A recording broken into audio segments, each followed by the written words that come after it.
Okay, I think it's live.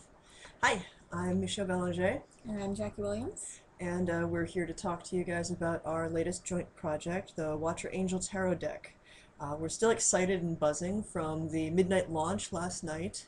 Yeah, I gotta be honest, I was really pessimistic. I did not expect to get the response that we did. So the first thing I want to say is thank you to everybody who came out and supported things. Even though it was just a virtual launch on Twitter and Facebook, uh, we were nervous about the idea of the founders decks, particularly to try to support the printing because we're taking the publication of the deck in our own hands. And you start a tarot deck and you don't realize exactly how much you are taking into, oh my God. Oh, yeah, the risk category, the risk factors of taking on a tarot deck, of spending 5, 6, 7, 8 years, however long this took to do, and to fail at the last minute. That's almost something you can't even think about when you start. Well, actually, we should probably let people know a little bit about how this project started. Uh, I I started working on my notes for the Watcher Angel Tarot. It went through a couple of different title changes 10 years ago this year. My notes go back. I remember working on the bulk of them at Convention North, actually, at Kitchener. It was a convention of other kin, and a number of friends were there, sitting with Kess, in fact, looking over my shoulder at one point. I had helped out with the Monolith Graphics Gothic Tarot, had submitted them a whole bunch of ideas, and then found that they were working on their tarot at the time. So, bantered back and forth with Joseph Fargo, who many of you probably know as one of the great minds behind Nox Arcana and their eerie and symphonic Gothic music. I went through a couple of different artists, one of whom I'd met at Convention North. Life happened, so she wasn't able to do it. She did do The Fool as kind of a test piece, but it's a huge workload for the artist. 78 individual images, not counting any design for the box or the deck back or anything else. The card border. Yeah, it's a lot of work to ask of any artist. Uh, I, through happenstance and a lot of luck and a good friend, met Jackie Williams. And God, when was it we started with you? Well, I met you in 2005, and we started talking about the deck in 2006 when you were we were sitting in the living room, and you mentioned, oh hey, blah blah blah tarot concept, and I was like, ooh, well, can I see? And so you showed me the notes on it, and I said, well, can I take a crack at this? And that was what, late 2006 or early 2006, where we started fiddling with things, and the first card got produced in 2007. Yeah, I know the The Fool. first survivable card. Yeah, we did a lot of back and forth talking about the style because there's a picture that I had in my head for what the decks would look like, for what the images would look like, and how the watchers would come to life on each of the cards. And I'll be honest, I watched that grow and evolve as Jackie and I talked back and forth.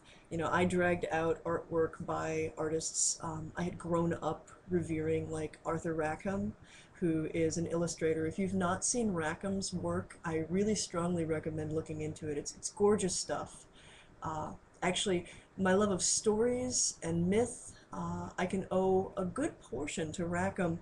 My mom was an art student at Kent State, and before I could read full books, I had a collected works of Arthur Rackham, and I would just flip through the pictures from Shakespeare's Midsummer Night's Dream and the Ring Cycle and a number of fairy tales and tell myself stories around the pictures. And they're very, very dense, very complicated drawings, very evocative. And so, I wanted the tarot definitely to tell stories with the pictures. That's one of the foundational concepts with our tarot.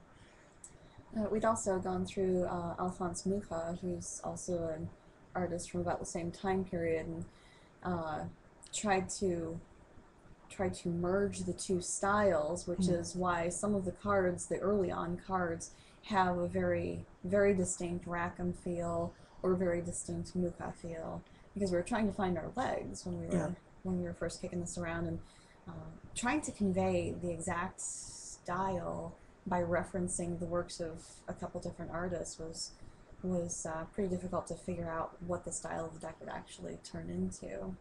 Well, and we delved into some new territory. A lot of people might not know, but where you started is the SCA and Mm-hmm. medieval scribe work, illuminated manuscript stuff. Very, very different from the art that you see in the tarot. Very different.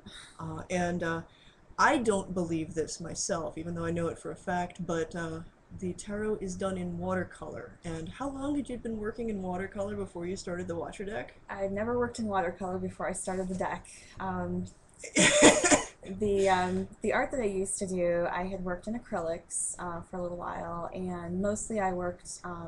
Mostly I was a black and white artist. Mostly I did pencil and sometimes pen and ink. With the SCA, I used gouache, which is kind of an opaque watercolor, but you don't paint with it like watercolor. You treat it almost like you treat acrylic paints, where you squeeze some out on the palette and you don't dilute it. You just paint straight on the page.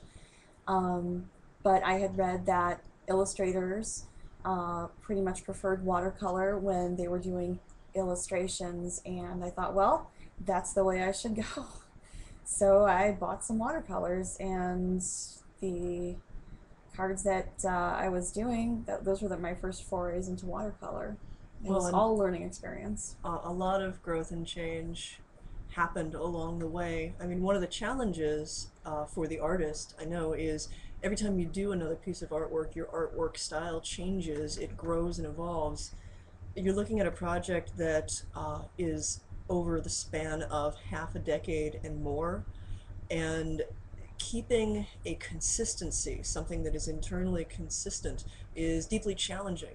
But also growing, allowing yourself to grow as an artist, and allowing that process to show in the cards, but not to change the cards too much. I mean, when you, the reader, want to pick up a deck and lay out these 78 cards, which represent 6, 7 years worth of an artist's life and development, you don't want to see something that looks like a cartoon and then something that looks like an oil painting. Right. You want a deck that has a, Flow. yeah, a feel to it. Mm.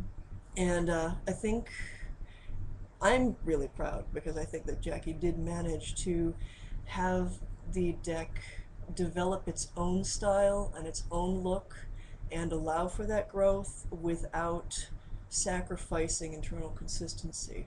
I think it was the hardest thing for me because for a while, had tried to make my art look like other artists, and it was a struggle for me when my art started to develop style, started to take on elements of other art styles that I'd been trying to emulate. That became my style. It was very hard to accept that was actually um, that was actually a correct style, and that my art was okay. That just because it didn't look like Rackham's art, it was a hard thing to accept. Okay, we're going to wrap up here. Future videos are going to involve the anatomy of a card, what went into Jackie's choices for her depictions of the images on the deck, why I chose to marry the story of the Watcher Angels from the Book of Enoch with the tarot, and many other things about the development of this 10-year process. Thanks for listening.